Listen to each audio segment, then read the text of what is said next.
Hey, what's up, dudes? It's me, Mr. Airon here. Welcome back to another video. So today we're gonna be going through over the imperialist spheres of influence in China here in presentation and another Google still type presentation here, and we're gonna be talking about the sphere of influence China that was divided, how it has been divided up into all of the European powers here, and like the Triple Alliance here, and what their purpose is of creating their sphere of influence and so on and so forth. So before we get into this video, I wanted to say thank you guys so much for what. And if you guys want to see more content like this, then please be sure to hit the like button, subscribe to my channel if you're new. Don't forget to comment and turn on the bell notifications. That way you get notified by every video that I'll be posting in the channel. Now then, let's get to the video. So at the bottom it says during the 1800s, the Taiping Rebellion weakened China. The Western powers exploited China's weakness, aiming to extract China's wealth and increase trade. They carved out areas controlled the sphere of influence. The vision of China was known as the cutting of the of Chinese melon. Melon, I think that in the bottom it said here. So now let's get to the. So here's how it goes. So select the spheres below to learn about the spheres of influence. So you can go over through by any of these European powers or the Japanese or the Russians, and this year of 1897 to 1905. So, but first we're gonna go through the British. So here the British influence, the British sphere of influence, was basically along with the areas of north of India and along with the Yangtze River that controlled British control Hong Kong and the city of remained of the British colony until 1999 when it was fell back under the China's control here. Because this is basically like the British influence here that basically extracted from the opium here that British got it and exploited and smuggled it from British India to all the way to China here because opium was really addictive here, and that's why Chinese people are opium, but it would basically destroy their lives here, and so the emperor then pulled a law that basically that banned this in production in 1799, and Britain wanted to seize control of their trade of opium here, which the Chinese refused, which then led later to the first Opium War of 1839 here, between the British and the Qing dynasty of China here, which they basically launched battles under the Calicut and which was also that the British had launched their cannons and fires at like the Chinese, basically the Chinese junks on their British Chinese ships here, and they control basically also the Qingdao and like basically Fuchu and Shao and also the and Fuchu and the Shanghai here, and then later the Chinese worried that basically what the British would then later do, and which they then control over the Yangtze River here, and which then like China was then like basically desperate here, and then then the war ended until in 1842 here, and that's where the Chinese had then surrendered here, in which Britain would then take control over Hong Kong here, and which set it up as a British territory, but later they expanded their territory into Calhoun here, and which the Britain wanted to seize also more trade with China with the opium, but China still refuses. And China did basically a second Opium War, which would basically also resulted Britain then allied with France here. But Russia did not basically enter into the war because they're recovering from the previous Crimean War. And so basically the French and the British had basically launched Chinese around the naval blockades in the southern parts of China here, and the battles in Qingdao and the battles of Palikao, which saw over 10,000 of deaths of the British and French and the Chinese soldiers here, and where China was then defeated, and that basically, and then because the Chinese hated the opium and dumped them in the ocean and all that stuff, but then the European powers then broke into the emperor's imperial palace here and then burned everything down here, and which resulted in another also that back then with because before it was the Treaty of Beijing that signed the end of the first Opium War and set the Yangtze, and basically the treaty that sent the U.S., Britain, France, and then later the Russian Empire to explore policies to enter into China and basically establish also through trade here, and that Russia would also take up parts of the lands from Manchuria up in the north there too. And like basically China was basically desperate and weakened with also with alongside with its Taiping rebellion, which later conquered into many more of her territories. But the Allied powers did not side with the Taiping rebels here because they maintained over their independence. They got into because they didn't want to get involved here, and basically through so it has to because of basically through money and trade policies, and like basically also they never intervened and none of them were interested, and so and then China was entered into rebellion until they faced the 1905, and then later the Xinhai Rebellion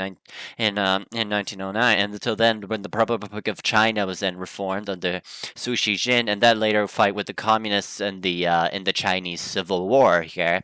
until the Hong Kong remained under China until it was given back to China in 1997. All right, let's go back and let's look over to the French influence. So the French spheres of influence in China stretch from the British India eastward on the broad coastal regions along with the south of China. So it controlled like much of the southern parts of China except for like parts of Macau, which is basically part of the Portuguese, and also the Hong Kong again that was back to controlled by the British, and because Macau it was part of the Portuguese since 1553, and that the British were that were controlled over the Hong Kong because of like lucrative spice and textiles and spine and wine for their trade with many of the European powers there, but it controlled most of the southern parts due to then like basically involved in the Second Opium War with Great Britain, and also part of the Eighth Nation Alliance, which had helped later down also then later put the European down so with the Taiping and with the Boxer Rebellion too, along with other nations such as France, Britain, Italy, Austria, Hungary, Japan, Russia, and the United States basically got involved and basically tried to suppress the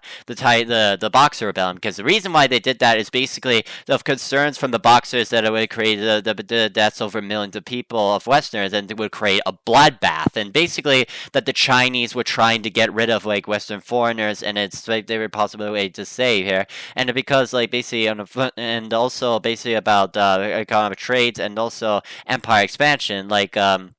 Britain, France, and Germany and Russia wanted to create their spheres of influence, whereas Italy and Austria-Hungary's concerns are mostly about mining and coaling industries here. Whereas, like with the Russians, they wanted to control much of the northern parts of Europe, but it was then later defeated in Japan by the 1905 of the Russo-Japanese War, and with the United States that basically wanted to open like an open door policy to open trade and access into goods from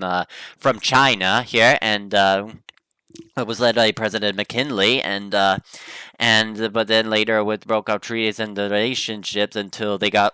so to the involvement into the Boxer Rebellion here.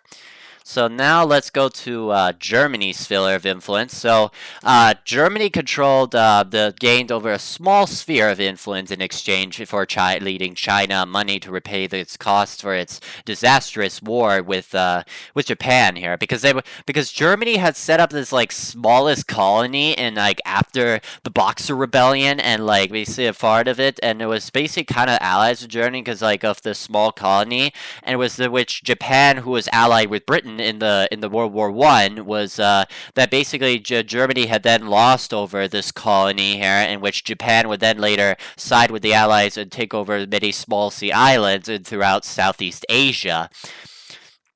Okay, and now we go through the Russian sphere of influence, which control parts of Manchuria and Inner Mongolia, which Russia too shared in the carving up of China. After China's defeat in the Sino-Japanese War, Russia established a sphere of influence in northern China. Because the Sino-Japanese War, if you guys don't know, it was basically a war between China and Japan here, which basically that launched invasions, and they were naval combat has been happening into the Pacific Ocean, and which led to Japanese victory, and which then later they annexed and basically much of a could control sphere of influence in Korea here, in which Russia was then back then where it had like its railroad system all the way to Port Arthur, but Japan had then later bombarded also into to Port Arthur here, and then later was led to the 1905 with the 1904 to 1905 like Russo-Japanese War here, which later caused Japan to be victorious in the might of its army and its naval combat against the Russians, which would later lead to the 1905 revolution in Russia, where basically many protesters were basically with food and land and reforms here to the government, but then the government's troops had then later fired at like many of their many people here until the Russian government had then like had to sign a treaty until then, in which they wrote down a new constitution and elected a new parliament called the Duma here, which is still up and running to this day here. Alright, and now let's go through the 1897 to the 1905. So, during this period, Japan and Russia competed over the control of Manchuria region. After Japan defeated Russia in the Russo-Japanese War that I mentioned, Japan took control of much of Manchuria and also with Korea too here that I mentioned. And that Japan could collect, because the reason why they go over Manchuria in the conquest of later in 1931 and 1932 after the Second World War is mainly because of like Japan wanted to collect its natural resources here and to collect their territory, and also periods of empire expansioning, and Japan would then later get kicked off into the League of Nations, and then later because of their wars against China here, that's later started with the later led to the Second Sino-Japanese War that conquered many cities such as Shanghai and Beijing here until they reached Nanking, which later led to the rape of Nanking, which saw over 300,000 men, women, and children being raped and murdered by the catastrophes were led by the Japanese army here, and the Japanese can try to like basically continue advancing further here, but it was interrupted by the floods of the Yangtze River until then they conquer around and to capture the city of Wuhan here, until this would later be part of like both the in the Second World War here that this would lead to. All right, and that's pretty much it about the whole sphere of influence in China here. And the main reason why the European powers wanted to collect all the resources, and because of basically through money and also through exported trade like silk, iron, and gold and silks and wood and such and all that kind of resources, and the many ones are carrying the stability and retain their integrity here into these conquered sphere of influence, and later also to get competition between, because it's also competition between European and Japanese, and also with the Russian ambitions here. And yeah, and so that's basically my whole presentation here. This is a pretty short one, and for me, but I hope you guys learned something new. And if you want me to make more videos, like say such as like maybe Chinese history or so here, then or more history content like this, then what are you waiting for? Then please be sure to hit the like button, subscribe to my channel if you're new. Don't forget to comment and turn on my bell notifications. That way you get notified by every video that I'll be posting in the channel. And yeah, I'll see you guys in my next video. So, Mr. Airon's out. Peace.